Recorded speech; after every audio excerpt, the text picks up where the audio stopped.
The KQ Morning Show, 92 KQRS. Oh, yeah, bring on the land of the ice and snow. That's us this weekend. It has begun. Gosh. It's bearing down on us even now. By the way, I am Steve Gorman. This is the KQRS Morning Show. No, Steve called in sick on the most suspicious day of all to call in sick, Friday. We hope you feel better, buddy. I saw him with his head in his hands yesterday, so I know he's not feeling good. Yeah, he was dragging tail. First thing I did was jump on to see when the Arsenal were playing. I was like, do they have one of those overnight games? Have you been up too late? No. Feel better, buddy. We'll handle things this morning. We have quite a morning. John Ratzenberger is going to be on with us at 9 o'clock, and we have Nancy Glass. All right, so I started digging into this true crime podcast thing. The freakiest scenario of all. Your parents setting you up as the murderer of your brother. Whoa. Can you imagine something like that? So that's coming at 8 o'clock. Some days, actually. No, that's your coworkers setting you up, pinning it on you. Candace, we have Beat the Toaster this morning for Adam Sandler tickets. God, I thought it was going to be a laid-back morning, I guess Actually, not. we got a little twist on the prizes this morning. We have two big, fabulous prizes, and the winner will get to pick. Oh, okay, because because you know what I'm looking at. Oh, I see. It says Adam Sandler or tickets to. Now, who's this guy? Chris Stapleton? Have you ever heard of him? Seriously? I want to go to that so bad. Yeah, he's wonderful. He is wonderful. I've never seen him. I wanted to get out and see him a couple of times, and just kind of a hit or miss. I was in the right city and wasn't able to get tickets. Nice, but cool. I don't like U.S. Bank Stadium for Chris Stapleton, right? So I mean, he'll kill it, and they'll have a sound system like no other. Things have become so sophisticated for those large spaces, but I don't like the big U.S. Bank stadiums for a Chris Stapleton show. That's more of a Metallica thing, right? But anyway, listen to me downplay it. Oh, and we have another big, huge concert announcement. I think this is one of those bands, either you love them or you just don't love them, I guess. You don't hate them. I don't think anyone hates them. Big classic rockers, heavy metal pioneers, I think. But we can't announce it till 9 a.m., right? You big tease. I know. And then you got a shot at tickets when we make that other big concert announcement this morning at 9 o'clock. But right now we're looking at the weather. It's bad. It's real bad. It's not that bad. No, it's not that bad at all. But they're looking at maybe up to a foot way up in the northeast, way up on the high line. Seriously? Yeah. They're saying 9 to 12 inches up there, 4 to 9 in the central part of the state. Crap. When you get out of Fargo, Detroit Lakes, Bemidji, crap. And here in the cities, maybe an inch or two. Really? Yeah. I thought it was just a small chance. The angry inch. It says light snow expected southern Minnesota on Saturday with 1 to 2 inches potentially falling on the I-90 corridor. Of course, that's way down on the south end of the state. But between a foot in the north and an inch or two in the south is us. I ain't ready. Might have some. No one's ready I this picked time the of year. wrong year to be a mermaid. Darn it. Well, I would think you'd just slide right along. You'd be like a sled. Everybody could crawl on Candace and ride her. Well, that didn't come out right at all. Hey, whatever. I didn't like that. I'm comfortable with my sexuality. Yes, you are. We dig that about you, and it freaks us out just a little bit. We're old men now. We're like, she's so sexually free and open. It makes me uncomfortable. Speaking of, you did something today, and I almost, for a microsecond, you invited us to your Halloween party tomorrow night. Yeah, last sorry, minute. it was last minute. Yeah, right. Surprised you didn't text us, hey, party's just starting. And then I'd know it's lame if I'm getting invited. We need someone. Get Zepp over here. Just need bodies. Well, I didn't think that you guys would go. It's all the way in Northeast, and I don't know. It's a little bit of a trek for you guys. It is a little bit far. Yeah, well, on a Saturday night after I'm already in my Snowing. sweats. Yeah, snow with the big snowstorm pounding the metro. It's been that kind of week, though, man. Have we seen the sun? When's the last time I saw the sun? I'm coming from England, so I haven't seen the sun since September, I think, it feels like. But, yeah, maybe a little light snow this weekend. But, yeah, you said that, and I thought, maybe I should drag my ass out of the house on Saturday and go to a party. And then I thought, no, it's a Halloween party. I'm not doing that. I'm not dressing up. Last minute Halloween. I'm the guy. You called me out for being lame because I put my headphones around my neck one year and went as a DJ. Then I see this story. 6 last minute Halloween costumes using items you already own. So, yeah, if you're in our boat and someone shows up at work today and says, you got to totally come to, and you think, maybe. Well, what am I going to go as? Maybe, how about a tourist? This is lame. Shorts, maybe a tacky shirt, socks with sandals. rock the Kirk Cousins look. A straw hat, you got one of those lying around. Boom, you're a tourist. Little sunscreen on your nose. Lumberjack. This one I could do. Flannel with some jeans and a beanie. Boom. Oh, you're done. Yeah, that's 90% of my wardrobe right there. My friend Tom had the greatest costume. He had nothing. All he did, he went to like the convenience store, and he got a roll of Mentos. Yeah. And he just walked around holding it up to people as the fresh maker. Yeah, I remember that. And everybody got it, too. Yes, of course. They were huge there for a while, the Mentos commercials. Yes. That's a good one. I like that one. You could go as a bank robber, black leggings, a black and white striped shirt, a little black mask. Come on, stop it. Now they say Bob Ross, because all you need is the button-down shirt, the jeans, and then a small paint palette out of cardboard. And the fro. You got to have the fro if you're Bob Ross, and that just doesn't happen. Candace, will you give me a perm this afternoon? Sure, I would love to. Yeah, my hair's like a Pop it half-inch long. What kind of perm would that be? Just be like little short and curlies on my head. I just look like a ball You could probably sack. find a wig. I know that the Goodwill, they have some really good wigs, actually. I'm sure I'm sure they do. The clown wig, the big clown wig. That's I had nothing one year, but I had like a blaze orange jacket thing. I put that on and some sunglasses, and I went as Agent Orange. Now you're creative like that. If you're creative like that, yeah, you can just go like my friend that went as El Nino one year, and she just like threw a net over her shoulder and had a starfish on it or something. She's like, I'm El Nino, get it? We didn't, but it was clever because you weren't a robber or a sexy nurse or a Dracula, the usual jazz, as it were. I have a spoon. Boom, costume. Right? That's just the easy stuff. That's what I like. Man, you know, you get the pop-up ads on your computer. You got to get rid of them because we're doing a show. I don't have time for pop-up ads, but I'm reading this pop-up ad. A new bike lock that makes thieves vomit when they cut into it. I'm going to click on it. Yeah, I hope I don't accidentally buy this thing. Tony, what's your, I need a credit card number, quick. You got it. There's a new crowdfunding project here on Indiegogo right now called the Skunk Lock. This is either genius or diabolical. I don't know yet. It's a bike lock that's filled with special noxious chemical gas. So when you cut through the lock, it releases the gas. I see the old stink bomb. Wow. But then your bike is ruined. It'll be coated in vomit. Yeah. Ew. But you'll still have it. Yeah. Yeah. And you get that sweet feeling of justice that they puked all over themselves. The inventors say the gas only spreads about 2 feet so other people in the area won't get sick, but the thief is screwed.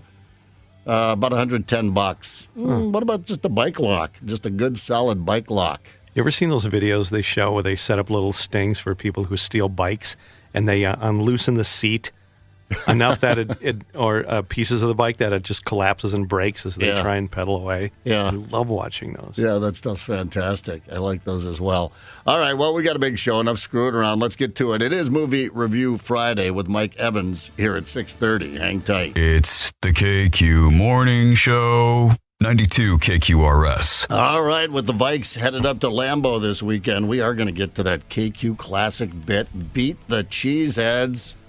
Sing your polka-loving hearts out along. We'll get to that after we chat with Mike Evans with our Hollywood Report this morning. Good morning, Mike. Hey, good morning. Good morning. Good morning. How you doing, Zep?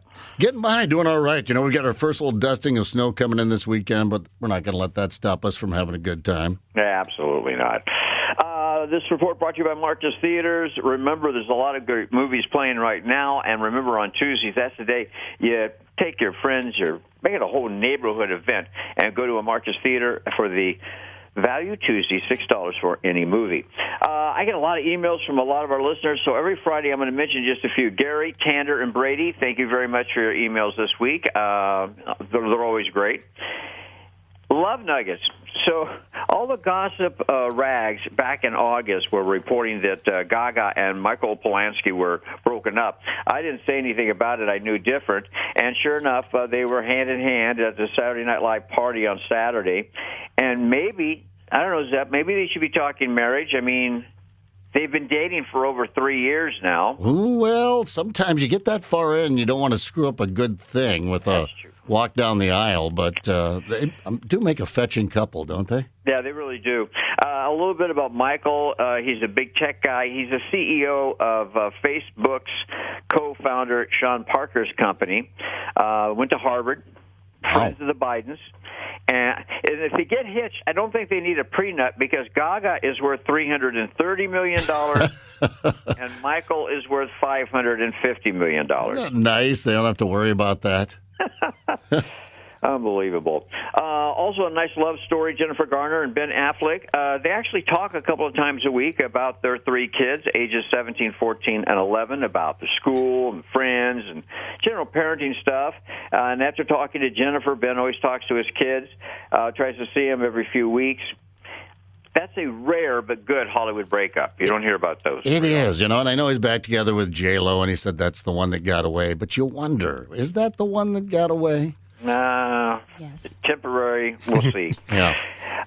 Movie news, Five Nights at Freddy's is the latest franchise of the video game. It's not my cup of tea, but there's a solid fan base, so I'm sure it'll get good box office. Taylor Swift's movie and Flowers of the Killer Moon are still playing. Cold, some snow, maybe you want to go to a movie, both 3 stars. Oh, but I got to warn everybody. Mm-hmm. Debuting tonight on Netflix is Pain Hustlers. It's hard to believe that Emily Blunt and Chris Evans and Andy Garcia could star in such a bomb. But they did. It was only in theaters 10 days. 1 star for the movie called Pain Hustlers, and you'll need some kind of pain medication if you watch the thing. Why is it so bad?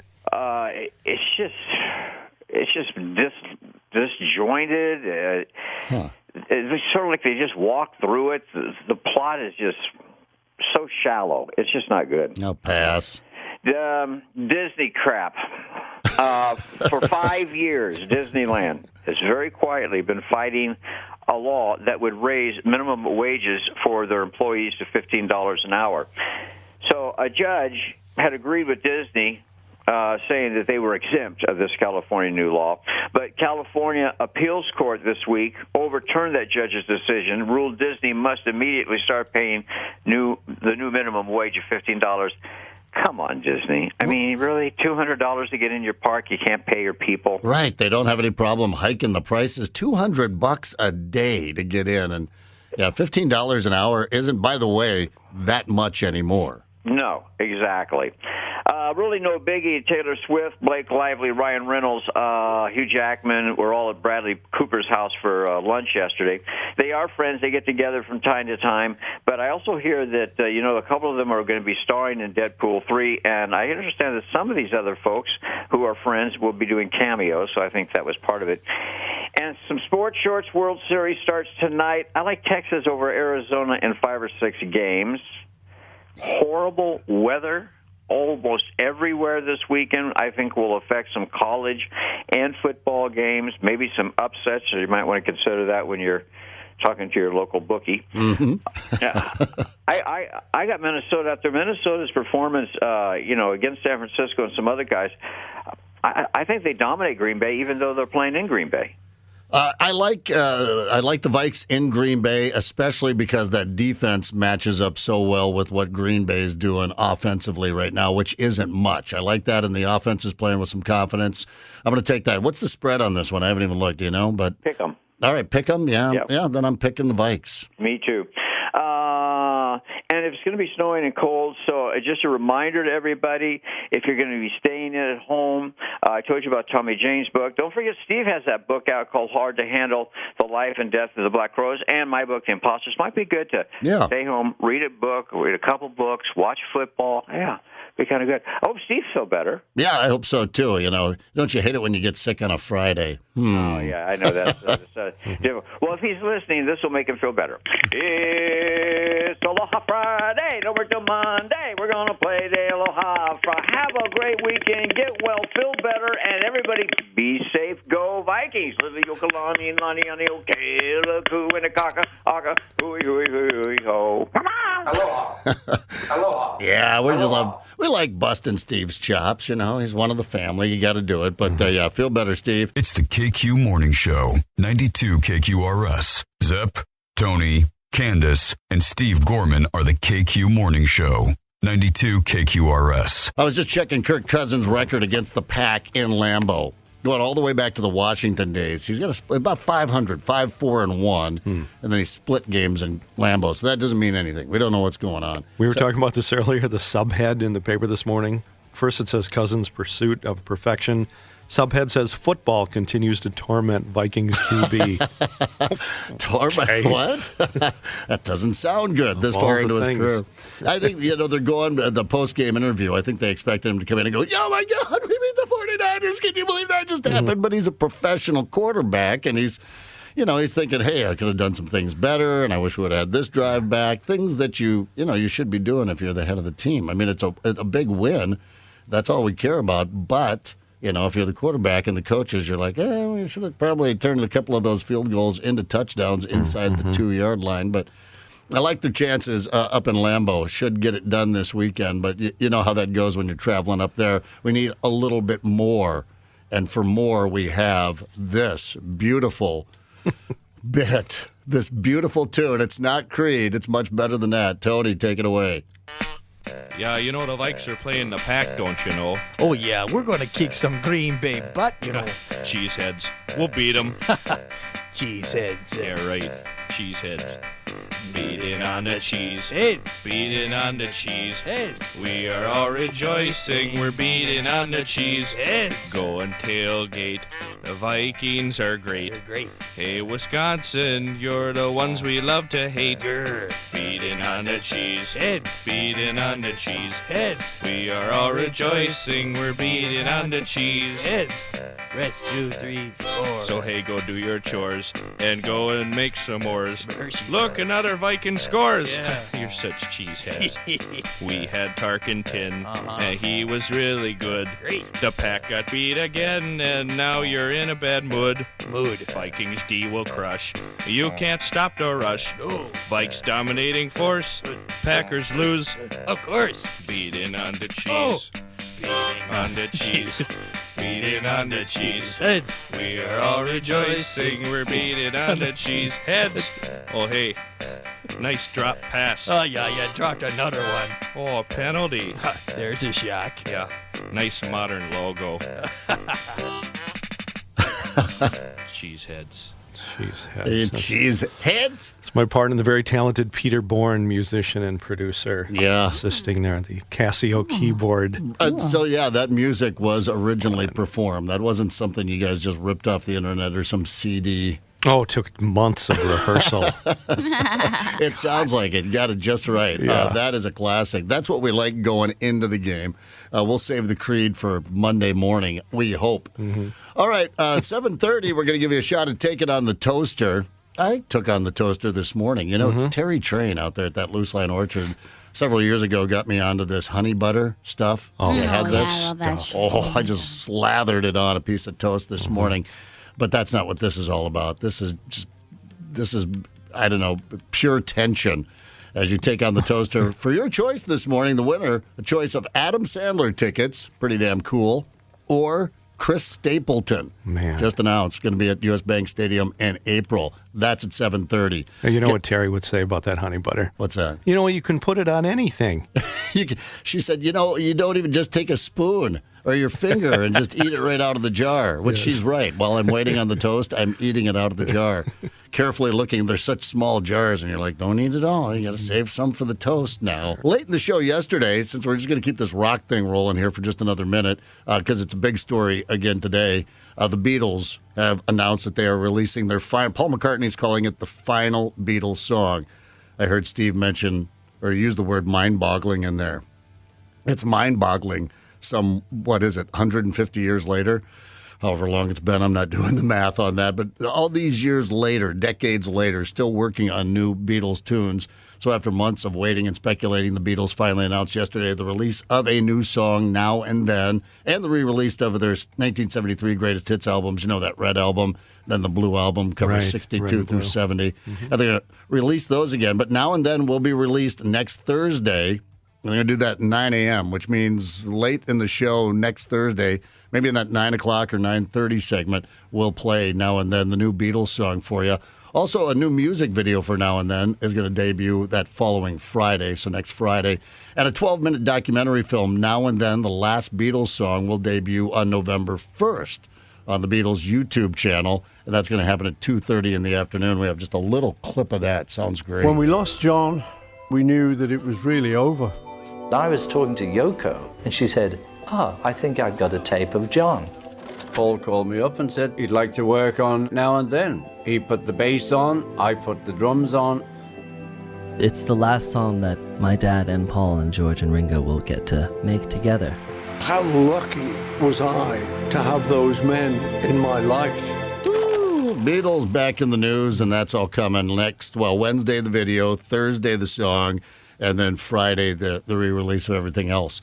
Right now on the Talk and Text line, we'll take two Brave Souls, 9 and 2 at 651-989-ROCK. We're playing Beat the Toaster. For tickets for either, the winner gets to choose Adam Sandler, Sunday, November 12th at the Target Center. Prize provided by Live Nation. Or do you want those Chris Stapleton tickets? He's in town Saturday, April 6th at U.S. Bank Stadium. That prize also provided by Live Nation. You choose. The loser gets nothing. We've already decided that Candace is going to get the other set of tickets. No, I'm kidding. Dial up. Good luck and hang tight. It's the KQ Morning Show. 92 KQRS. Oh, we'll see if you won't back down. If you've got what it takes to beat the toaster this morning, Adam Sandler tickets or Chris Stapleton tickets. You choose if you're the winner. Tony, take it away. Wakey, wakey, eggs and bakey. Toast. Toast. Toast. I would like toast. Toast. Who wants toast? I love toast. When this guy put some bread in a toaster, you wouldn't believe what happened next. You've got bread and a toaster of some kind. Can you make me a grilled cheese sandwich? Your breakfast is ready. I didn't hear a ding. The KQ Morning Show presents... All we need to do is beat the toaster. Beat the toaster. It's a game show. Beat the toaster. Breakfast is ready. Yep, it's time again for Beat the Toaster. You know it, you love it, you might fear it. It's the Northland's most beloved, anxiety-inducing game sensation. Here's what we do. We pop a hypothetical slice of bread into the toaster here in the studio. We give you a category, then you name as many things that pop into your head as possible in 15 seconds before the toast pops. All right. Doesn't sound complicated. My mind's already going blank. Candace, our first contestant. Mark from New Hope. Good morning, Mark. How are you? Good morning. I'm fine. You all ready for practice shaking those Crispins out of the toaster? Did you? Got it all cleaned up. Well, this is a light piece of toast. My dad would not like this toast. He likes his toast damn near black. Charcoal. Yeah, right, exactly, where you could taste the burn in it a little bit. But you've got 15 seconds, Mark. I'm going to turn you over to this sick bastard, Tony Lee. Oh, what a nice thing to say.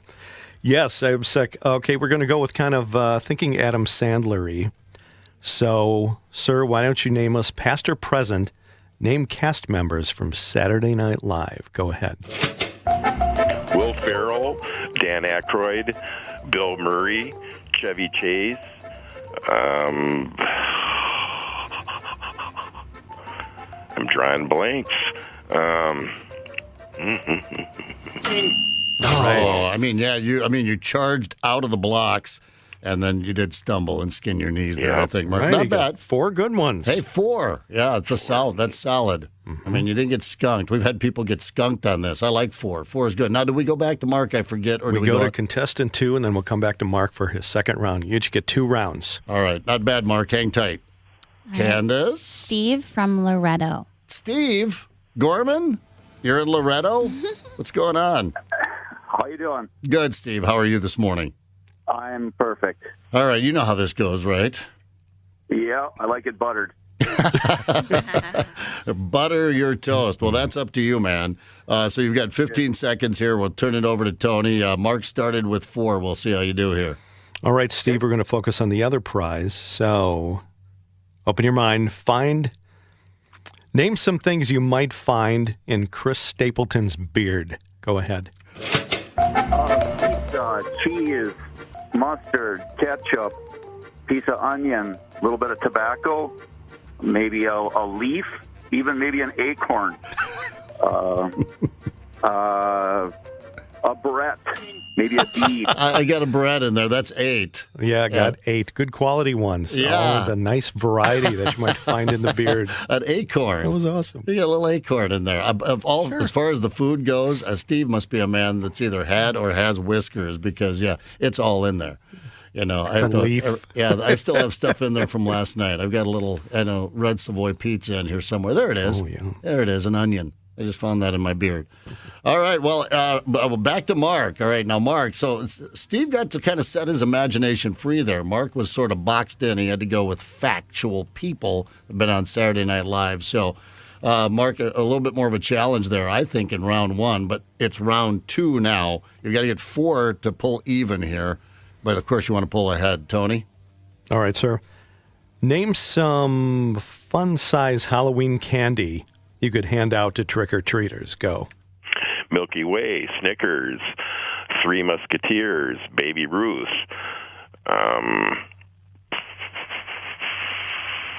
Kit Kats, the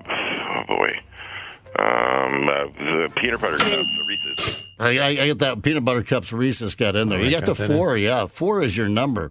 But then you charge past that. I've got 6 for a total of 10. Is that right? Wow. Nice job.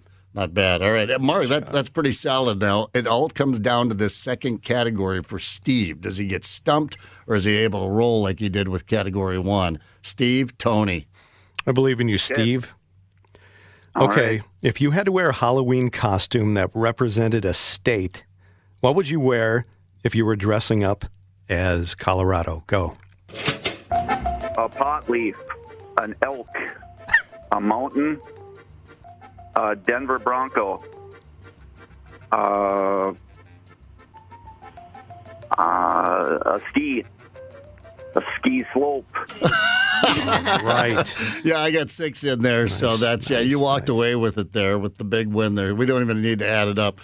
Steve, you pulled ahead. Mark, that was a solid job. No one's going home empty-handed, but Steve, you get to choose between Adam Sandler. That's Sunday at the Target Center, November 12th. Not this Sunday. Adam Sandler, Sunday, November 12th at Target Center, or Chris Stapleton, Saturday, April 6th at U.S. Bank Stadium. What do you think? I think we'll try April 6th. Yeah, there was no bad decision there. Chris Stapleton, certainly one of the hottest artists on the planet right now at U.S. Bank Stadium, Saturday, April 6th. They're all yours, Steve. Mark, hey, good news, buddy. You get to see Adam Sandler Sunday, November 12th at the Target Center. No fooling. Sounds great. Yeah, that does sound like a good time. Absolutely no losers there. 2 winners. And I didn't have to play. That last one, I thought you might actually get Steve on that last one, but of course he nailed it. But where do you get these, man? That twisted mind of yours. Edibles. He went with the pod plant. Sugar rush. I don't know. Yeah, no, all of that. That's cool. Well, that's a nice, light, fun moment. We have winners there. Isn't that fun? Good, clean fun, Z. Yeah, at 8 o'clock. This nothing fun about. Oh, it's only 7:32. I thought it was like 42. We've got some time. Let's do some screwing around here. Okay. I love to screw around.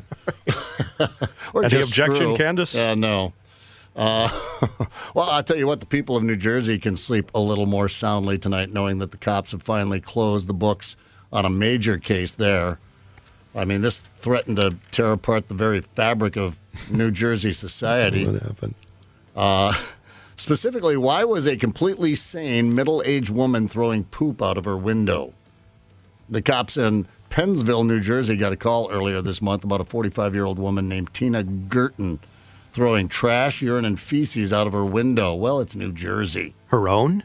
I think when they got there, Tina gave them a very logical explanation. I can relate. She's lazy. Oh. Tina lives in the attic of the house, and the bathroom's down 1 floor, so when she didn't feel like making that long journey down the stairs, she'd just do her business in the attic and toss it out the window. Charged with disorderly conduct. Oh, man. When I was a young man living with, 10 guys in one of those houses, those 3-story old dilapidated houses they have around here, especially in Dinkytown. Sure. A whole bunch of guys. I don't know how many guys were in there. Guys came and went. I don't even know if we paid rent. It was like $150 a month to live there, and I know I was 3 months behind at one point. I used to go up on the roof and hide.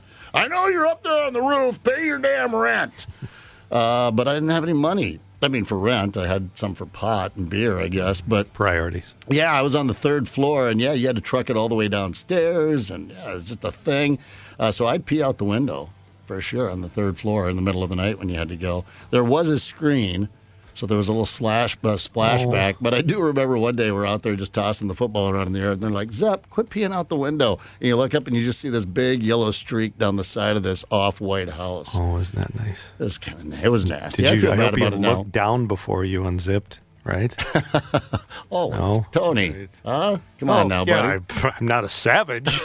Exactly. Who's going to be out? Anyone out in the yard in the middle of the night deserves to get peed on, I think. Fecal matter. Feces.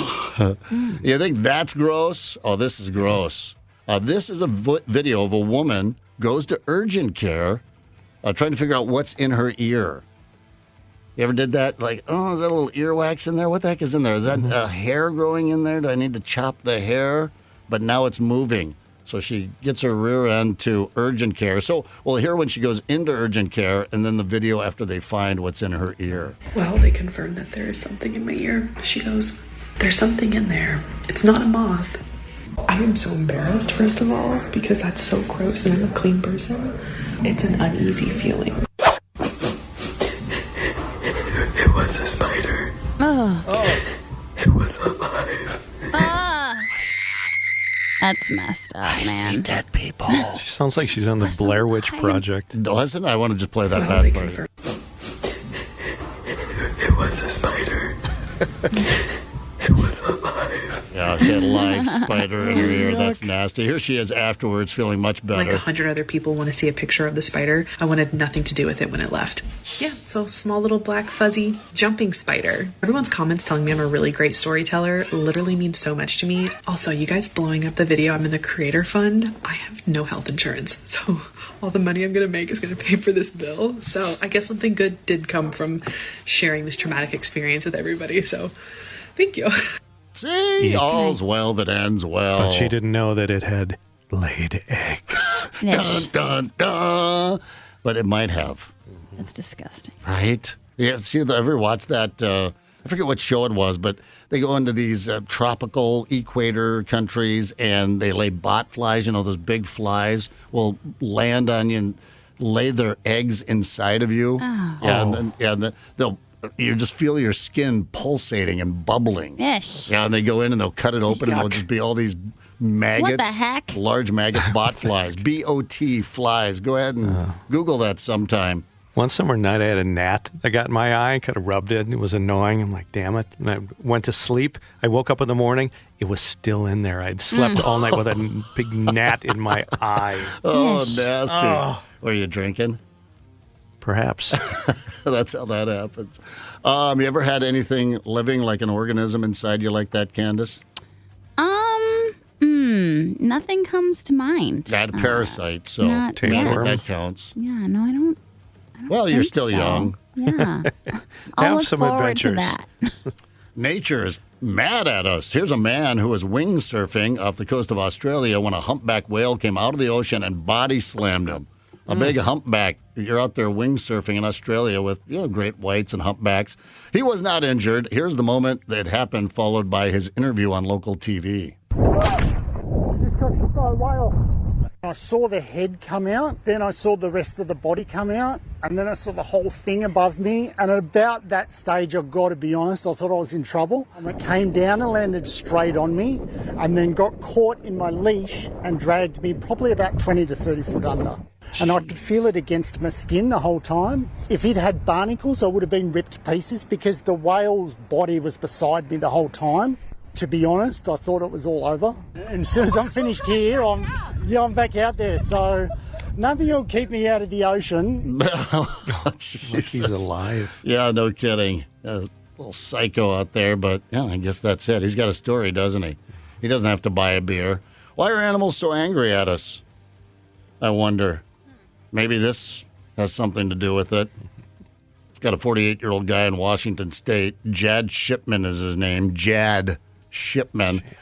Yeah, he got arrested this month for trying to hire a hooker to service his miniature horse. Whoa.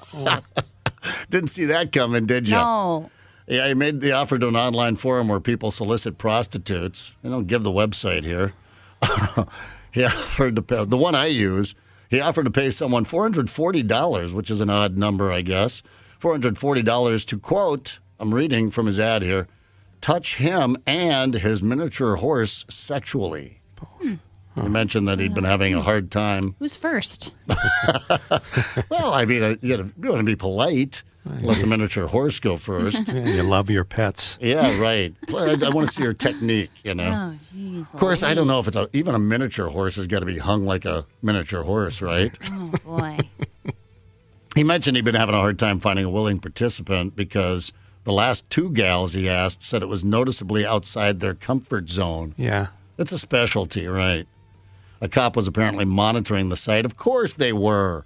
I mean, even if they're not going to bust someone, just what a fun... I want that gig at the cop shop. Yeah, no, well, not in this case, I don't. I think it's too weird. Called Jad's local police department. They showed up at his house, saw 2 miniature horses on his property.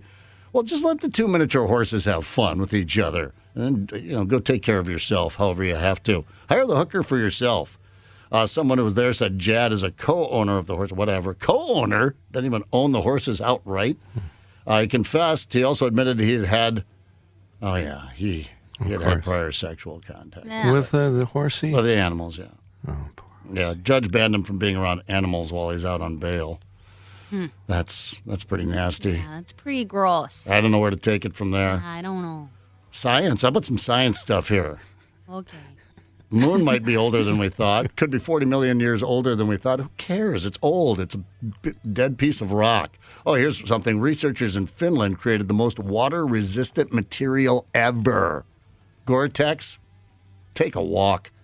They think it could eventually lead to self-cleaning surfaces. Mine are, as far as I know.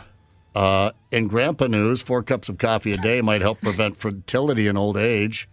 And doing Tai Chi can slow down the progression of Parkinson's. This is solid information. Are you listening? And Viagra might slash the risk of Alzheimer's by 60%. Really? Is that true? That's a big number. Little Alzheimer's. Well, it's little super pill. Yeah, no kidding. Well, yeah, because you don't want to forget it if you're still getting it on then. And roosters can recognize themselves in a mirror. Not all animals can do that, but roosters can. Did you know that? How do they know that they're recognizing themselves? Because they look? I'm not going to click on it, Tony. I feel like I do that a lot with Gigi. I bring her the mirror and I say, "Look, it's me and you. It's us." And she does look. I love when babies and puppies play in front of a mirror. Yeah, right. Adorable. Exactly. That is kind of fun, isn't it? I don't know how it works. They catch their reflection. All right, that's enough nice and fun. That's about as much nice and fun as I can take. It's the KQ Morning Show, 92 KQRS. Zep, Tony, Candace, and Steve Gorman are the KQ Morning Show, 92 KQRS. We have Nancy Glass with us now, an Emmy Award-winning producer and investigative journalist, the CEO of Glass Entertainment Group, the leader of Glass Podcast, executive producer on each of the company's audio series. Nancy's been on Good Morning America. Maybe you've seen her on the CBS Morning News, CNN, MSNBC, and Nightline. Good morning, Nancy.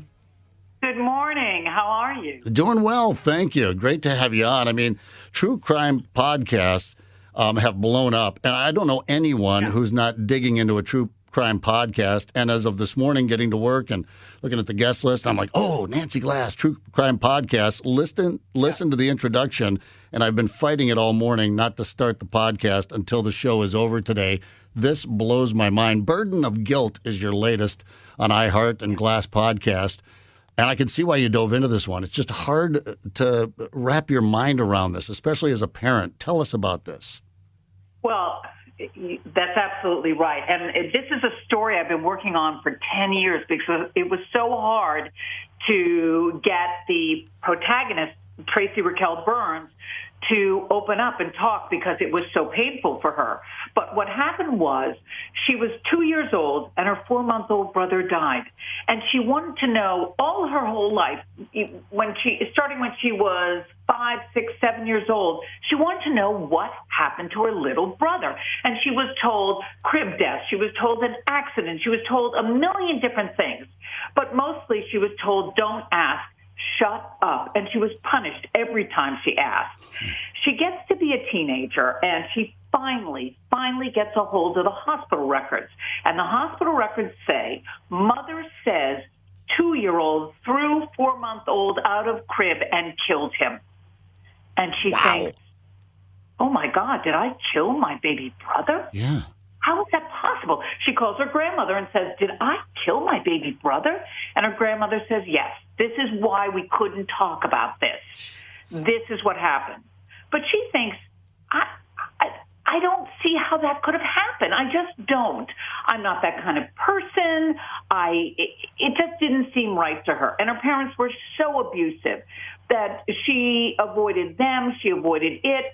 And then when she's in her 20s and she is in the Army because she felt so victimized by her childhood, she wanted to do something that would make her stronger. Some people, when they saw, a Tom Cruise movie, they wanted to date him. She wanted to be him. Yeah. So she gets married. Yeah, Top Gun. She wanted to be him.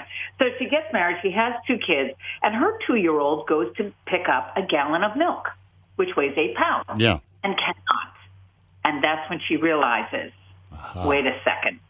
If my 2-year-old can't pick up 8 pounds, how did I pick up 15 pounds of wiggly person and throw him out of a crib?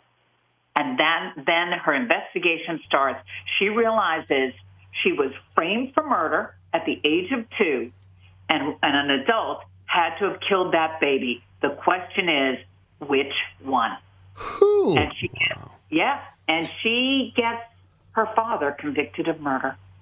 Wow. Nancy Glass, our guest, her latest podcast, Burden of Guilt, I Heart and Glass podcast. I found it on Apple Podcasts right away this morning. I mean, as a parent, as a human being, hard to wrap my mind around this. We had just talked about that. And then she has this revelation. I know we're only a few episodes in, and I want to ask all the questions, but we need to and want to listen to the podcast as you beautifully and compellingly lay it out for us. Like I said, about 3 episodes in. I know there's 2 I saw this morning, just getting started this month, Burden of Guilt. But she gets her dad convicted. Her parents still raise her, and so many questions. I mean, do we have an understanding? Her father gets put in prison when she's like 10 years old. Yeah. And for I guess robbery and shooting at the police. He was part of what they called the Dixie Mafia. Okay. And he was a dangerous guy. But her mother, I think, was also, I mean, she tells us it was also really bad to her. She tells the story she had gum in her hair as a child. So she came home and her mother shaved her head. Oh, wow. Mommy dearest stuff. Yeah. Really bad stuff. Do we get eventually, does Tracy get to, do we get to, in the podcast, come to some sort of motive for why her baby brother was killed? Yes. We do. Her baby brother was killed because, and her parents, he was not her father's child. Oh, boy. And her father didn't, because it was from her mother's first marriage. Oh. Well, no, how do I put this? Her mother cheated on him with her first husband and had this baby. So her father didn't want this baby. And her mother and father wanted to start their lives over. And she figured, and she was also, on that very day she found out, she was sent to the pediatrician because it was said that she fell down 2 flights of concrete stairs. Her theory is that they wanted to kill both of them and start again. Well, yeah, I mean... Go ahead. Well, Nancy Glass, Burden of Guilt is the podcast that we're talking about. At some point, I'm wondering, when you have a dead child, the police are involved. Do you get into the podcast about, was there an investigation into this? Because she figured it out when she saw her 2-year-old try to pick up a gallon of milk. Was there any serious investigation into this crime? No. they took the mother's word for it, and there was evidence of abuse. There was evidence. It's a very interesting thing happens how they figured it all out, what had happened. But no, and so many people saw, and so many people should have said this wasn't an accident. Yeah. This was intentional, and yet no one did. Nancy, you said you were working on this for 10 years. How do you keep all the stories and cases organized simultaneously? Does it become a quest? Are there some that just stay in your mind and you just can't shake them? That's a really good question. It is hard to keep track, but think about like when you have guests that you're talking to on your show. That's a lot of people, but there are some people that just stick with you. First of all, she is a very accomplished person. She's a lovely person. And I just felt such an affection for her because of how she has conducted her life and how she has gotten justice. She did it for her baby brother. She didn't do it for herself. Yeah. She wanted her baby brother to have justice. And I admired her so much. So that's how I kept that one straight. But you're right. Some of them, it's hard to keep straight. Yeah. A Burden of Guilt, iHeart and Glass podcast. We're talking with Nancy Glass this morning about this crime. I mean, I guess if there is a silver lining in this, it's that Tracy did get her story out. We know going in that Tracy survived this and is living a semi-healthy, a better life, obviously. She must feel better. You said for decades she wouldn't talk about this. I can see why. But I bet getting her story out has been therapeutic for her. You know, it's interesting. That's the thing that scares you as a producer. Yeah. You know, when I was on the air, I used to say, on-air people are video vampires. They go in, they suck up a story, and then somebody's left dead, you know? Yeah. But I feel a responsibility to everybody whose stories we tell. And so it was very important to me that she did feel better afterwards. It was very important to me that she feels that we are getting a story out so that people who find themselves in an abusive relationship, people who find themselves being accused of something. I mean, there are a lot of lessons here, and that's what she cared about. And it has made her feel better, and that's really important to me. And it's coming out as a documentary on Paramount Plus next year. Oh. And in that, she tells her story herself. Oh, so this goes deeper. Yeah. And this has everybody involved telling the story. And I hope it's very moving. And I hope you can follow the twists and turns and just be so surprised by all of the things that happened along the way. Yeah. I mean, Burden of Guilt on iHeart and Glass podcast, or wherever you find your podcast, Nancy Glass. I see that there's 2 episodes all ready to go. I'll listen to, and then the third one's about ready to drop. How many episodes in this series? There will be 8 episodes. Okay. In the series. 8 episodes, and with the Paramount movie coming out next year, you get really all of the background, and then you'll get to visualize it and hear from more from Nancy herself. And really, by the time the movie comes out, you'll be all set up and ready for it, and maybe get anything new that comes out of it. Sounds very compelling. Can't wait to dig in. Nancy, thank you. Burden of Guilt. Thank you. Great talking to you Yeah, guys. thanks. Thank you. That's crazy. That blows my mind. yeah, you know, that you set your child up for it. But now I find out, and I can see why, people had questions around him. But if this guy's part of the, what do they call it, the Dixie Mafia down there, you're not going to just want to rat him out. He's got a whole network of people that can get to you. But she finally got her dad busted and arrested and thrown in jail as a result of killing her baby brother that they pinned on her as a 2-year-old. Because right away, I just read the synopsis of it. A 2-year-old throws her baby brother out of a crib. Stop right there. What? Huh? How's a 2-year-old get into the crib, throws the baby brother out? How's that happen? But they weren't asking a lot of questions. I'm sure the Dixie Mafia, something like that, probably had a couple of coppers or a judge in their back pocket as well. And but she got to the bottom of it and got that out of her life and found some justice for her baby brother all those years later. So disturbing just to see what people are capable of. Yeah, I know, that's crazy. Burden of Guilt. All right, I'm going to listen to that one. I get into these things, you know, I get wrapped up in them sometimes, but I don't like to, like I said, the first 2 episodes are out. The other one, they've just got the little tease for it out there. But there's 8 of them. I might have to wait because I hate waiting on the next one, you know. I just want to sit down, devour the whole damn thing, and move on with my life. It takes up too much of my life. True crime podcast. That's crazy. Cool. I mean, where do we go from there? We'll see what Candace says about this story right here. A viral list of places women don't want to go on a first date. Oh, great. Just another way we're screwing up dating. Guys, picking on the guys. We also have some other crazy stories here about a parrot that busted a husband's affair. Uh-oh.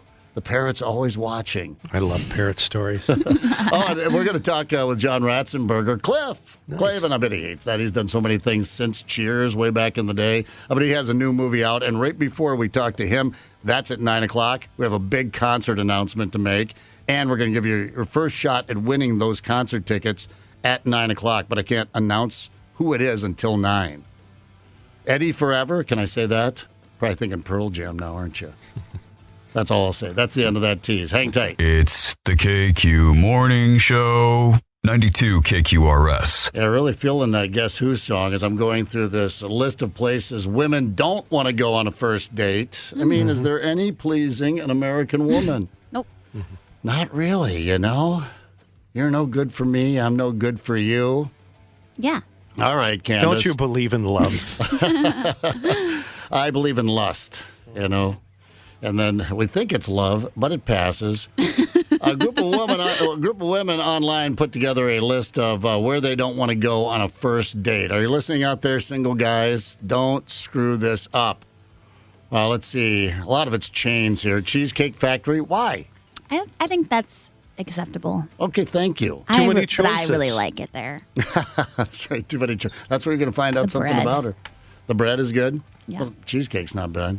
What a lot of these are, just what's wrong with Chili's or Chipotle? Not Chipotle. Not on a first date. Applebee's, I think, is getting a bad rap. No. Applebee's, that's where you used to find all the divorced guys sitting at the bar. Every other seat, you know, because you don't want to sit next to each other. You just go in there and run the perimeter of the bar at Applebee's, and every other seat was just a divorced guy with a Long Island iced tea in front of him. What were looking you at his doing phone. there? Well, I was taking up one of the seats, obviously. How do you know all those details? You know. Don't get mean, man. It's us against them, Tony. I know. Bros before Go team. Olive Garden's on here. Starbucks. I would totally go to Olive Garden. I love Olive Garden. Thank you very much. I love some Olive Garden, too. You know, when you just got to have it, carbs and salt. You know, and lots first of date, it. you don't want to go to a chain. Come first on. date, right? Hey, Olive Garden is my only exception on this list. Okay. You're talking to a single woman right over there. Don't overthink it. Okay. Depends who you're dating, I guess. Yeah. Who you want to land as a mate, I suppose. Starbucks, no. Yeah, don't go to a Starbucks. I mean, if you're meeting and like, hey, we'll meet you at a coffee shop, it's an online thing, and you just want to do that safety thing, like make sure he's not a psycho or something. Yeah, but find a cute one. Find a cute coffee shop. There's so many cute coffee shops. Not a chain. Go to something with nice with the furniture and the board games. Joint. Yeah. Okay, I can dig that. Denny's, IHOP. Oh, those are the places you go after it tanks, after the first date tanks. Then you get together with your friends and do a lot of shots, and you all end up at Denny's or IHOP. That's not a first date. That's after a bad first date. Buffalo Wild Wings, again, you know, that's with the gang. Beers, wings, getting sloppy. You don't want to get sloppy on a first date anyway.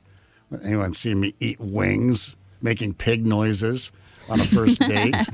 You know, so Waffle House. So don't take them to a fast food chain or any buffet.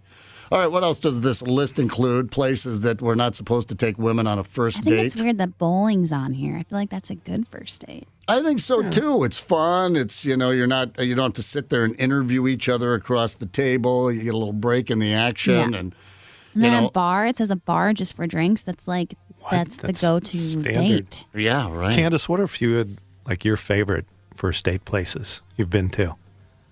Any have an impact? Dive bars usually. Yeah. There's been a few dive bars around here that have gotten a second date out of them. Any guys try to just get overly complicated, like we're going on a hot air balloon ride? No, I guess I'm not that special. A picnic or something silly like that. Oh, that sounds so cute. I wish I could go on a picnic. Picnic on a balloon. Yeah. Actually, Easy. I'm not trying to ever go on a hot air balloon, honestly. I don't. Why? I feel like I'll barf. Oh. That's what you're afraid of? Not plummeting to the earth, No, but I don't vomiting. care about that. It's not a roller coaster. They don't move fast. I don't know if you've ever watched one. They appear almost not to move at all. I don't know. I just get really easy Heights. motion sickness. Sure. All right. Well, avoid that. They're very expensive anyway. Every time I'm like, oh, it'd be cool to go up in a hot air balloon. $500 or something crazy like that. You know, it's like something. They're very expensive. Hookah bars. I don't know about that. Yeah. Sporting event would be fun. That's on here. Yeah, sporting event. How about just playing catch? Hey. Hey, I like activities. I feel like activities are good. But what if he throws like a girl? Well, I'm just then you kidding, know. by the way. Yeah, From his trunk. That is an old, figure of speech. Throws like a girl. You got to catch with a girl now. You're going to learn a few things. And women can play. Yeah, this list is kind of weird. I mean, I agree with some of them. Like Red Lobster, I wouldn't want to go because that's like where I go with my grandpa, and I would just feel weird about that. Because he'd be there. Yeah, right. Candace? Ice cream dates. I think that would be fine to go get ice cream. I think that. What's the problem with these women? What are they? They're just wanting too much. It's a first date. We're just breaking the ice. We're just getting to know each other, right? This isn't, a proposal or something crazy like that where you have to a prom proposal or something where you have to go over the moon. Just kind of a get together and hey, let's see what each other's all about. I love 22. Somewhere that requires a long drive. That's a red flag. Yeah. It's taking you out in the middle of the woods up north. I love this gravel pit I take all my dates to. Why are you turning? Yeah, right. In the middle of the night. Yeah, you're going to end up on a true crime podcast. All right. I think just go with your gut. Just be yourself on the first date. Don't try to overthink it. And how am I going to impress her? I mean, we have to do that a little bit because obviously sometimes our first instincts are stupid. Don't take her out in the duck blind on a stormy morning. It's going to be great. I got some schnapps, and because it's snowing, the ducks will be coming in low. Nothing like that, probably. But, just, go back somewhere where you can communicate a little bit, but it's not weird, right? Yeah, I think just going to a bar, getting a coffee, I think is a pretty good first date. What about the zoo? What do you guys think about going to the zoo? No, thanks. Oh, no? See, I would have said yeah to the zoo, but no to the zoo. No, I'm not on the same page as zoos. Are zoos bad now? I don't know, man. All right. I didn't know because the animals are caged up. Although they do a great job at the Minnesota Zoo. Education, whatever. Education? That's what people say. They educate. And, It's a nice stroll. And it's you just get you're not my husband. Right. That's more of a family. You're going to get awkward when the giraffes are humping each other. You're just both sitting there making eye contact. So I was there for the Apes and Monkeys in Love Day for some reason. Yeah, they were all mating and getting it home. Hello. Wow. Did you have the boys with you? No. Oh, okay. No, I wonder if you had to have that conversation. Well, just pay attention here, boys. So it's done. First you throw poop at her. Then you pull some bugs out of her hair. And then when she's not looking, you pounce. Oh, my gosh. All right. All right. So the zoo's off. All right. Well, that's for single people. Many of us are not single. What about those of us that are already together and just going out on a date night? A little piece of advice here for you I found on the internet. 3 reasons to have sex at the beginning of the date. You're already together, you're married, you're dating, you're a couple, so you can have sex before. So it's always at the date night. Get a spark going. Have a couple of drinks, and then get home and... That's seriously me. Right. Yeah. I'd be too tired. If I eat too much, it's over. Yeah, don't try and catch me after dinner. Back in the day, it didn't matter. Right in the middle of dinner, perfect, whatever. But now it's... now it's all, well, I just ate. Oh, your side ache. I'm a little full. I had too much bread. You do most of the work. You know what we'll do? In the morning, for sure. But then she doesn't do morning breath. Stop it, with the slam, bam, thank you, ma'am kind of stuff. So anyway, this is it. Have the sex before you go out. And I like this. I like it a lot. Are you listening out there? We get a lot of dating advice. 3 reasons this might be a good idea. Because, now you're kind of starting it relaxed. You got that fun part out of the way. It's almost like, let's go celebrate the fact that we just did it. Puts you in a good mood. You'll feel more connected. which sets you up for a better date all around. I don't know about that. Maybe that's a chick thing. I feel so connected to him now. You won't feel pressured to get it on when you get home, just like we talked about. Sometimes you end up eating or drinking too much. You just want to sleep or watch TV. Yeah, you get home and you want to just relax, Now you're both thinking about it as you're driving home like, oh, geez, does he want to? Does she? Is she going to expect that I? Obviously, you can also still get it on again at the end of the night, I guess, if you want to. I mean, if things are really happening for you. No, there's nothing wrong with that. We talked about this a little bit yesterday. The Florida Man Games coming to Florida next year, $45 ticket. I bet they are going to broadcast this. It's got broadcast written all over it. I was looking at some more of the details this morning. Summer Olympics are also next year. I think I'd take this over the Summer Olympics. The first ever Florida Man Games. These are happening in the winter, February 24th, St. Augustine. Beer Belly, Florida Sumo Wrestling. That's self-explanatory.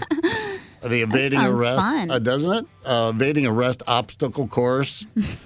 It'd be a lot more fun if you did it as a game, not in real life. Jumping over fences, running through yards while being chased by cops. Tony, you said yesterday, make it a Rottweiler. Right, or a Doberman. And it has to be done shirtless. Of course, all this has to be. How about the catalytic converter, 2 bikes, and a handful of copper pipes?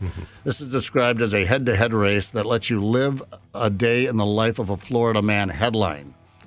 So catalytic converter, 2 bikes, and a handful of copper pipes. I guess you have to gather all these things up out on the course. Weaponized pool noodle mud duel. Try saying that. Jousting with pool noodles while standing on a platform in an above-ground pool. Yeah. And the Category 5 cash grab. Yeah, one of those boxes. One of those wind machines you get in with the cash all. They're also going to have a mullet contest, a Florida Ma'am beauty pageant, chicken coop bingo. The chickens will pick the numbers. Oh, my God. Yeah, and then it's going to end up with something called 911 Fight Night. Brawl of the Badges. Yeah, I would watch this. Yeah, it's $145 for the VIP tickets. Never mind. No, they'll televise this for sure. They'll sell tickets, but it'll end up televised. TheFloridaManGames.com if you want to know more about that. Yeehaw. Yeah, right. I like to get into the Florida Man headlines. Oh, yeah. You guys, I just gathered up a few here this morning. These are all from the past, I guess this would be from this year. So I'm just looking at 2023. Florida man uses stapler to rob a Publix store. Comes in with a staple gun. That could hurt. Yeah. I stapled my finger one time. I was just messing around, see what it felt like. Put a staple right in my finger. If someone came up to you with a staple gun and asked for your wallet, you'd hand it over. You know the damage that can be done. I go to a lot of wrestling events around the cities, and there's a guy who loves to bust out the stapler. His opponents. It's pretty gnarly. I don't know what the stapler move is. I'm going to have to Google that. Can you describe it? Staple their head and blood comes out. Oh, I thought it was a move like the Boston Crab literally or the Dead Man. You're allowed to take a staple gun into the... Anything goes with wrestling in this town. You don't pat down their shorts, I guess. Anything's on the table. The Florida man wears F the police shirt to court and wins his case. Okay. Florida man claims people were eating his brains, leads police on insane golf course chase. Sounds like fun. Brains. Florida man accused of beating cellmate who asked for a courtesy flush. Yeah, that's when you're in there. When you're in a cell together and you've just got the one crapper, you're not going to ask for a courtesy flush. Doesn't help anyway. Florida man confesses to cops, says Jesus told me to drive Ferrari 360 off pier. Oh, all right. Florida man suspected of smelling woman's feet at library leads police on scooter chase. You're at the library, just crawling around under the table, smelling women's feet. Oh, well, if you like my feet the way they are all the time, then yeah, I mean, I feel if you just asked. Yeah. I wouldn't be like, yeah, fine. Florida man drives stolen truck to Space Force base to warn of battle between aliens and dragons. Florida man wearing nothing but a cowboy hat attacks woman with machete. I don't like that fight. If I'm putting my money on the machete. You're not going to win that with a cowboy hat. Swinging free. She has a machete, dude. Yeah. dude. Pinellas County woman, Irish folk dances during sobriety test. I checked. There wasn't any video on that. Shoot. No body cam video. I know they really robbed us on that one. Florida man charged for throwing hot dog at St. Pete's police officer. How big was the wiener? Exactly. Drunk man claiming to be Mick Jagger picks fight with diners in Naples. Are we sure it wasn't Mick Jagger? Yeah. Florida man burns himself while dancing in flames, chanting gibberish. Well, those Florida man games. Florida man. Coming in February, coming up here at 9 o'clock, we're going to be talking with the one and only John Ratzenberger. Of course, he's Cliff. Cheers. He's done many, many things. He has a new movie out. Lou Gossett Jr.'s in there. Kevin Sorbo. Oh, yeah. Oh, yeah. Maria's going to be watching. Remember Kevin Sorbo? I met him at the Super Bowl, a Super Bowl party. Oh. Punch him? No, I was so excited to meet him because he was Ryan's dad on the OC, and that's like all I really know. But then I knew. Then I found out that he was Hercules and everything, and he's from here, you know. Yeah, I think I know he there's still a lives here. strong Minnesota connection. Is he a Minnesota guy? Yes.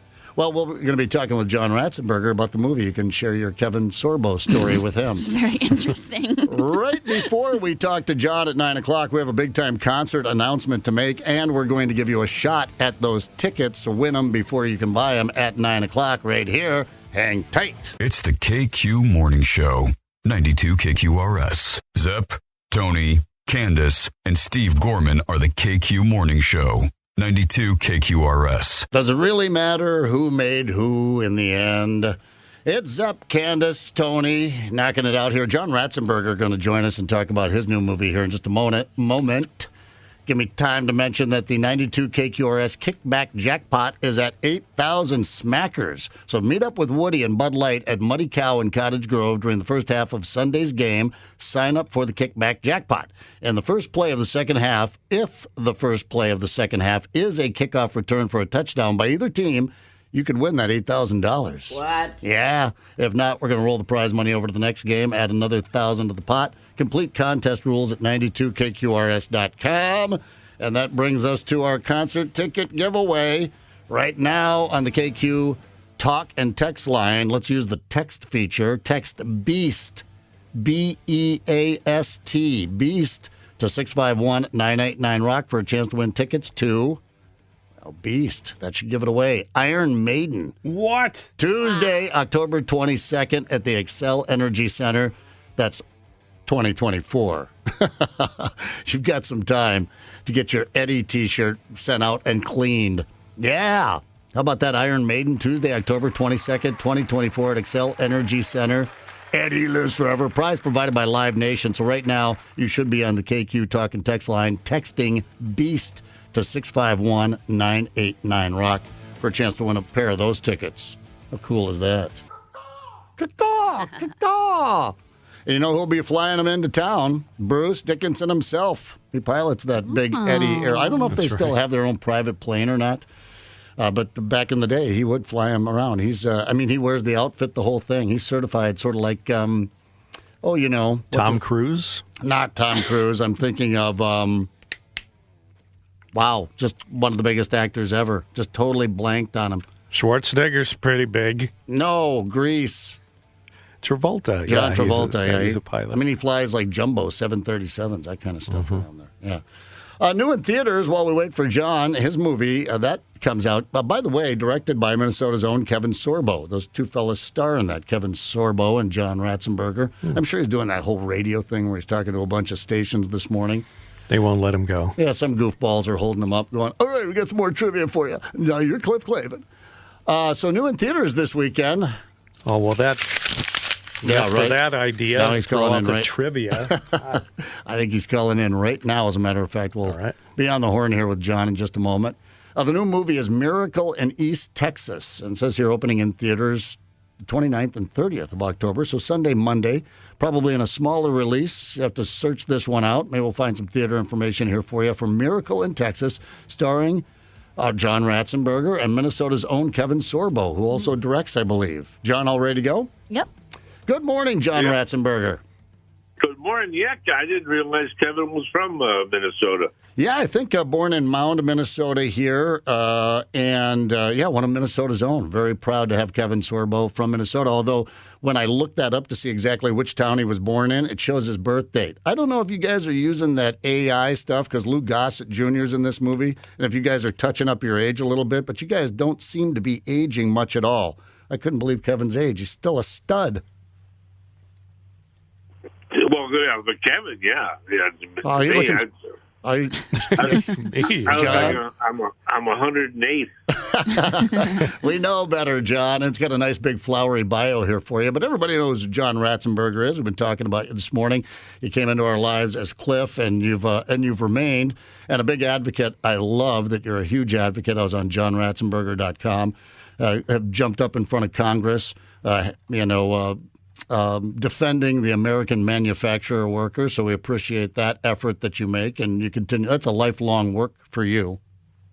Well, to me, it's not just the worker; it's our country. Yeah. I mean, I'm certainly in love with America. Always have been. I get goosebumps, when the American flag goes by in a parade. I'm that guy, and America is built and maintained by people who have the skills necessary to maintain it.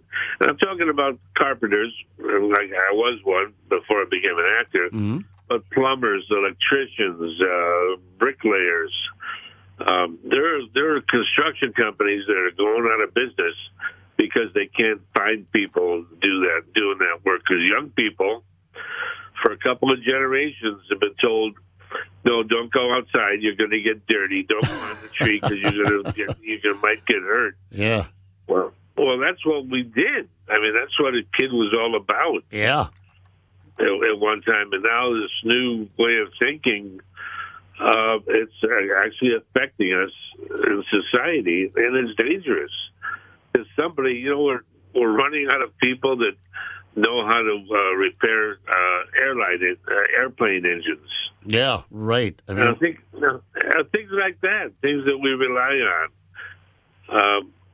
But anyway, yeah, so that's why I'm an advocate for all that. It's really about America. Well, you get a big amen here, brother. Appreciate it. And you're talking to these people this morning. We have John Ratzenberger on. We're talking about your new movie with Kevin Sorbo and Lou Gossett Jr., Miracle in East Texas. Now, this says based on a true story. I just watched the trailer for it. It just looks like a heck of a lot of fun. Tell us about Miracle in East Texas. Yeah, it's a story of two con men who bilk money out of rich widows to finance non-existing oil wells. Well, lo and behold, they actually strike oil at one of them, and it turns out to be the largest oil strike in history anywhere in the world up until that time. And funnily enough, that particular oil well was used, still going years later, to supply our troops overseas with oil and gasoline, and helped us win the war. So these two con men are responsible for that. That sounds like a great American story, doesn't it? How was it working with Kevin Sorbo? Now, he directed this movie too, didn't he? He did, yeah. Yeah. It looks like you guys, like I said, I've only watched the trailer. The movie Miracle in East Texas opens in theaters this weekend. We'll track it down for you. But I'm sure you guys had a heck of a lot of fun making the movie because it has a throwback feel to it. We have a narrator in there at some point. It's got the great music, period music of the 20s and 30s woven into it as well. And you two guys, you show up pretty well as con men with a heart. Well, his character anyway. Yeah, and then working, with Kevin. This is the second film I've done with Kevin, and it's always enjoyable. He's very much he's very, and he loves his work, and he's adamant about doing films that families can go see. That's really the bottom line with Kevin. I appreciate that. I mean, he's got a lot of cojones to stand up to Hollywood for that reason. That doesn't always happen in Hollywood, but he's with his venture there with his wife Sam, they're adamant about making family-friendly films. Now, is Sam Sorbo, you mentioned his wife, is she in this film as well? I see her listed in the credits, or is it a producing kind of thing? Yeah, she's producer. She's got a role in it, a small role. Yeah. But, yeah, she's in it. Yeah, very cool. Miracle in East Texas. It opens this weekend. Now, it says opens Sunday, Monday. Is it sort of a limited release thing, John, where we'll find it in some theater? We have a lot of great neighborhood theaters around here in Minnesota. Is it one of those things? Is it a wider distribution? Right. No, you're right the first time. And if you go to their website, sorbostudios.com, okay, you'll get all the information on how to get tickets, etc. Yeah, Miracle in East Texas. Again, directed by a proud Minnesota kid here, Kevin Sorbo. We're talking with John Ratzenberger about this movie. And now it says based on a true story. I suppose these kind of stories, you weave in a love line there, and give the listeners something to tug on the heartstrings and that sort of thing. But you said otherwise, these two are con men. This really happened in American history. Went down there to con some widows and ended up hitting it big and supplying oil, much needed oil and resources to troops overseas. Yeah. It's God's hand was certainly in it. That oil needed to be found, and we filmed it up in Canada, up in Saskatchewan, and and the atmosphere is because, and also, there's sets up there that to this day. A lot of old Western films are filmed up there, cowboy films. Yeah. But that was a nice adventure. People are really friendly, like you Minnesotans. They are. We tease each other back and forth across the border a little bit, but we tease each other because we know that we're first cousins practically. That whole thing. Yeah. We got it going on there. So we might even recognize some of the scenery up there. Miracle in East Texas. The film opens this weekend. SorboFilms.com, you said, is the quickest way to find the theater nearest you, John? Yeah, it's playing everywhere. Oh, is it? Okay. Candace, our gal over here, tells us it's playing everywhere around here. Yeah, on Sunday and Monday, it'll be at Rosedale, AMC, Southdale, White Bear, Oakdale, Marcus Theaters. So, yeah. See, she's fantastic. Well, that Candace. I wish I had a Candace following me around. She was telling us her Kevin Sorbo. You have a Kevin Sorbo meet and greet, Brush with Fame story, don't you, Candace? Yeah, he's so nice. I saw him at a Super Bowl party like 5 years ago when we had the Super Bowl here, and I just went up and said hi. And I know him because he was Ryan Atwood's dad on The OC, which was my favorite show in high school. But he was very nice and gracious. Just like John Ratzenberger. So you'll go see this movie? Yeah. All right, we'll go see it as a group. It sounds like a lot of fun. Miracle in East Texas. John, thanks for your time this morning. Continued success, and we appreciate it. Well, thank you. It's always great to be up in your area. You guys, I bought a nice watch up there too. You did? St. Paul. Yeah. Still have it? Actually, I'm wearing it now. You are cool. Still ticking. Yeah, funnily enough. But thank you. Well, next time you're in Minnesota, swing on by the radio station. We'd love to see you in person. Roger that. All right, and keep fighting for the American manufacturer and manufacturing. We appreciate that as well. All we have to do is bring shop classes back in the middle schools and high schools, and the problem will take care of itself. All right. Thank you, John. We appreciate it. Thank you. I was like talking with him. So nice. I wonder if the watch he bought was made in America. By American manufacturing. Right there in St. Paul on 7th. Probably bet your red, white, and blue ass. He bought it hot on the street. he may have. It's good talking. This looks like a really fun film, Miracle in East Texas. I think I am going to go out and check that out. Why not? Some other movies opening this weekend. Five Nights at Freddy's, based on the horror video game series. Josh Hutcherson is Mike, a new security guard at an abandoned Freddy's Fazbear's Pizza. All right. Looks like, it looks animated. That one's for the kids, I think. Five Nights at Freddy's. I don't think it's animated. Well, maybe it is. All I know is my kids saw the commercial and they're like, all right, forget that one. No. Yeah. What about Freelance? John Cena stepping way out of his acting range here as a retired Special Forces. Oh, never mind. Officer from the Stepping out, Army. yeah. I'm guessing, this is going to be a big shoot 'em up freelance. John Cena, if you're a big fan of his, that's out this weekend. And then After Death. This is a faith-based documentary. You're losing me about the afterlife, and I'm gone. It includes the stories of near-death experiences, survivors, and the input from authors, scientists, and medical experts. I'm in. Okay, yeah. I mean, when it's streaming, I'm not going to go to the theater to see a faith-based documentary, but... Great first date. You're going to find out something about each other, aren't you? After Death. I thought it had such potential, just there in the... But it's really just about after death and heaven and all that stuff. Whew, I'd say it's time to move on here. We do not have sports and music history, but we do have something. I know what we have coming up. The big border battle this weekend, beating on those cheeseheads. It's a KQ original, and it's coming up here at 9:30. Hang tight. It's the KQ Morning Show, 92 KQRS. Yeah, don't be a downer, man. It's the weekend. Fried tog. I can dig it. I've already had two texts this morning. Where are we watching the game this weekend? Yeah, this is it. When you get the Pack and the Vikes together, you don't often watch that one in the home just by yourself. Sometimes you do. Tony, you've got the fam. I suppose you'll just be stretched out with the family. You want a big pack. Yeah. Screaming. Yeah, you do. I mean, this is one where you want to get out. You want some Packers fans in the bar, more Vikings fans, louder Vikings fans in the bar. You want to get out. I mean, it's a big deal. It's like a celebration. Candace, what are you doing for the game? Nooner on Sunday. I go to Frenchman's or some cool dive bar in Richfield. I love Frenchman's. I was there not too long ago. I shouldn't say I hit. Taylor hit some pull tabs there. I'll tell you what, I'm thinking Muddy Cow in Cottage Grove with Woody and Bud Light. Oh, yeah, that sounds cool. Yeah, because they got the kickback jackpot. Obviously, I'm pulling for the Vikes. Hope the Vikes win. I think they're going to get the job done, but I would also like to win $8,000. I'm probably not. I can't play that, can I?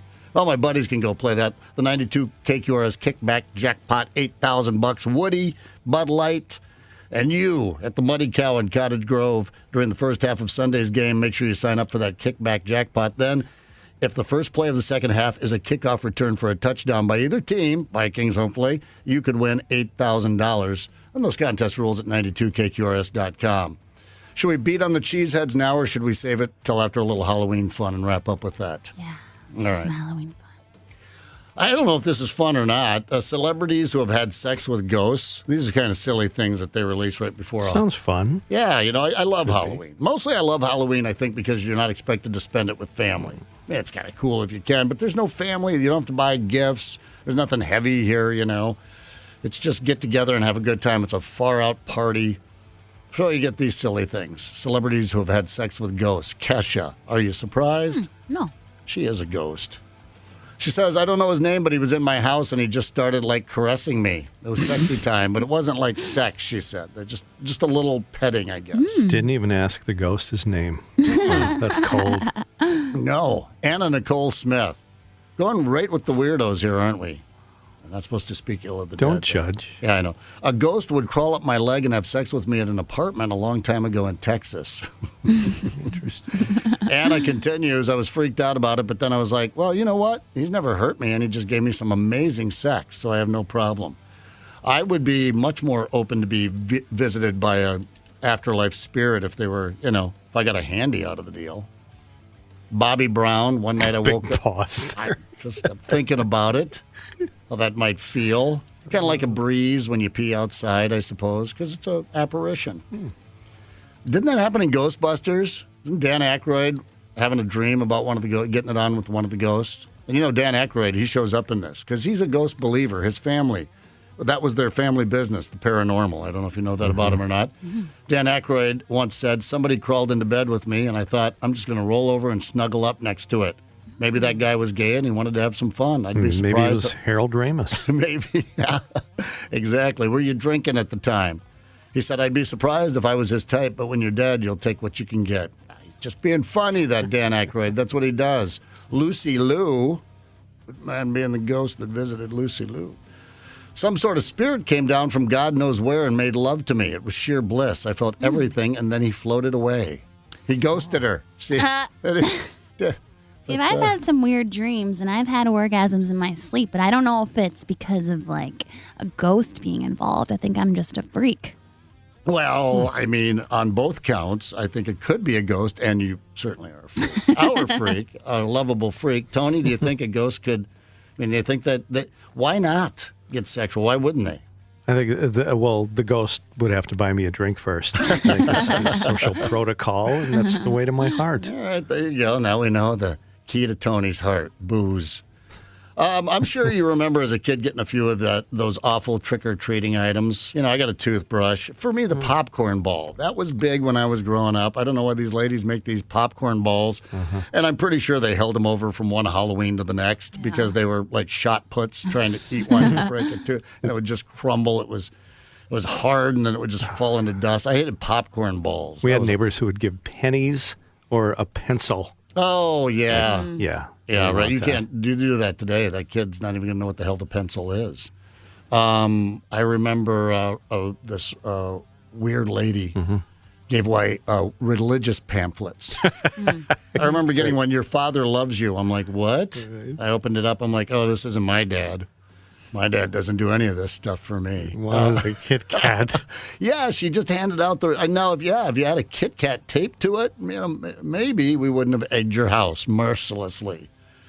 People on Reddit sharing the strangest things they've ever gotten when they were out trick or treating. Here's a few that I'm liking. A mixtape. Somebody was dropping mixtapes back in the day. Yeah, it could have been a mixed CD. It says here a mixtape. Might have been a while ago.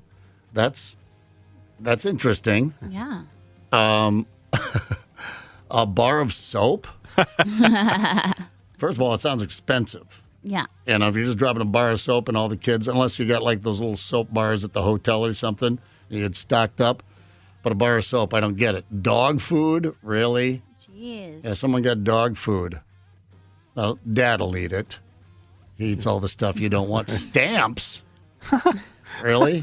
You know, I have to mail something. Yesterday I stopped and got a card, kind of a special thing. I haven't bought a card in decades or maybe ever before. You can do that all digitally now, but this person requires a card. So I thought I'd send them a card. I went and found a place where they sell cards at Target. Did you know this? Did you stand and try and decide what design would be best? Not for long. I went for very simple because I'm going to write something in there. So it's just it's a thank you kind of deal. But now I realize I need stamps. Now I have to go to the frickin' post office. Is there any other place to get stamps?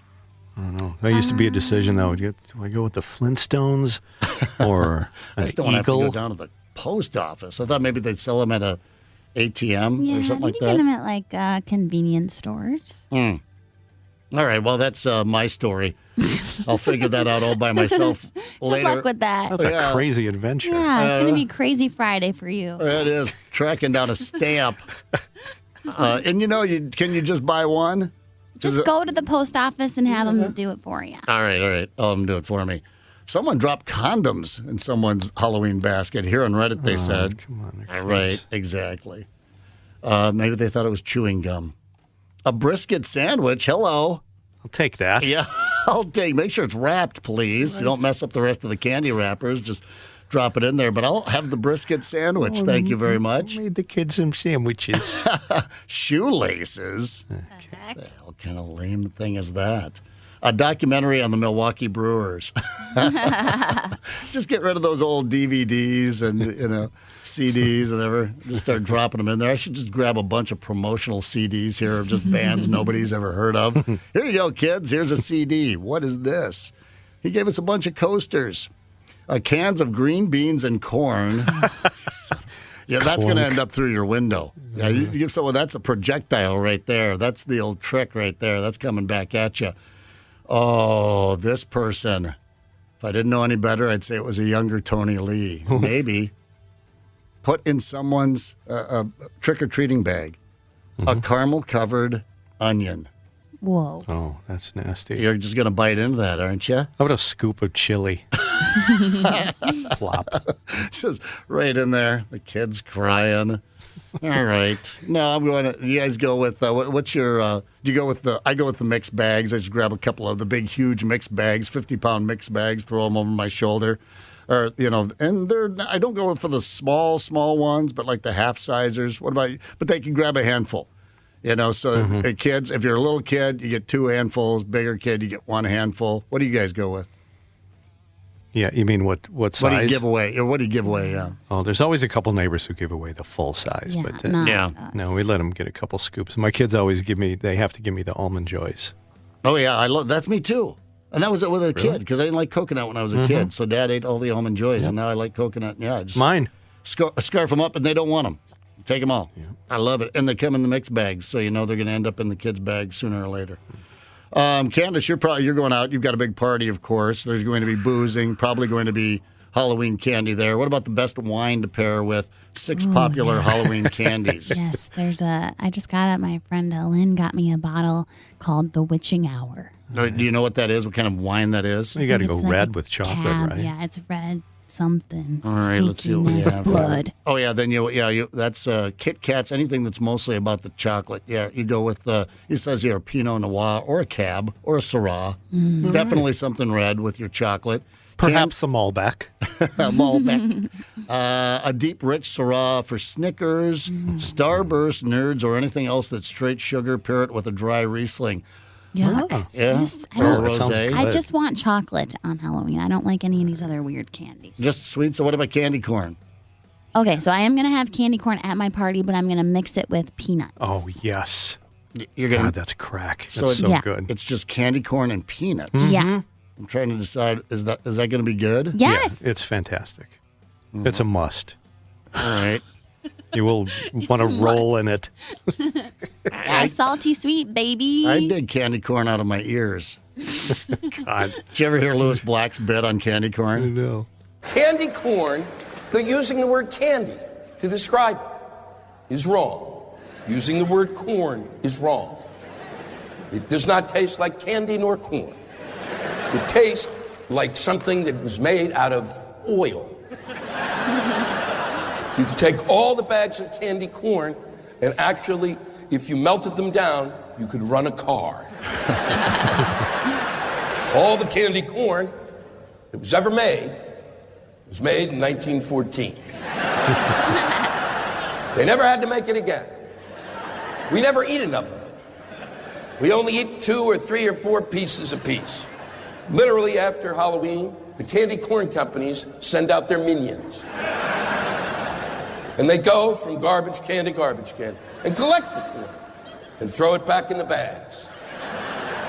And it appears next year. Yeah, that's the tale of candy corn right there. I'm sure you guys did this too. Do you bite just the colors off at a time, just the tip, and then just the orange, and then just that whole thing. All right. Well, Candace, have a hell of a good time. We can't wait to hear your Halloween stories. It's the adult fun this weekend. The kiddos will go at it on Tuesday. And before we get out of here, we're going to turn it over to Tony for some beatdown on the Cheeseheads. That's the big event this weekend. It's a nooner Sunday. I hope to be playing Creed Monday morning. Tony, take it away. Right on. The very talented musician and producer Peter Bourne and I collaborated on this very extravagant high-tech studio, fine instrument production. We rehearsed for months. It's a classic on KQ. Yeah, you know the Vikes are playing the Pack, don't you know? Oh, yeah, we're going to kick some Green Bay butt, you know. Cheeseheads. We'll beat them. Cheeseheads. Yeah, right. Cheeseheads. Beating on the cheese heads. Beating on the cheese heads. We are all rejoicing. We're beating on the cheese heads. Go and tailgate. The Vikings are great. They're great. Hey, Wisconsin, you're the ones we love to hate. Grr. Beating on the cheese heads. Beating on the cheese heads. We are all rejoicing. We're beating on the cheese heads. Rest 2, 3, 4. So hey, go do your chores and go and make some s'mores. Look, another Viking scores. Yeah. You're such cheeseheads. We had Tarkenton, and he was really good. Great. The Pack got beat again, and now you're in a bad mood. Vikings D will crush. You can't stop the rush. No. Vikes dominating force. Packers lose. Of course. Beating on the cheese. Beating on the cheese. Beating on the cheese heads. We are all rejoicing. We're beating on the cheese heads. Oh, hey, Nice drop pass. Oh, yeah, dropped another one. Oh, a penalty. There's a shock. Yeah, nice modern logo. Cheeseheads. The KQ Morning Show, 92 KQRS.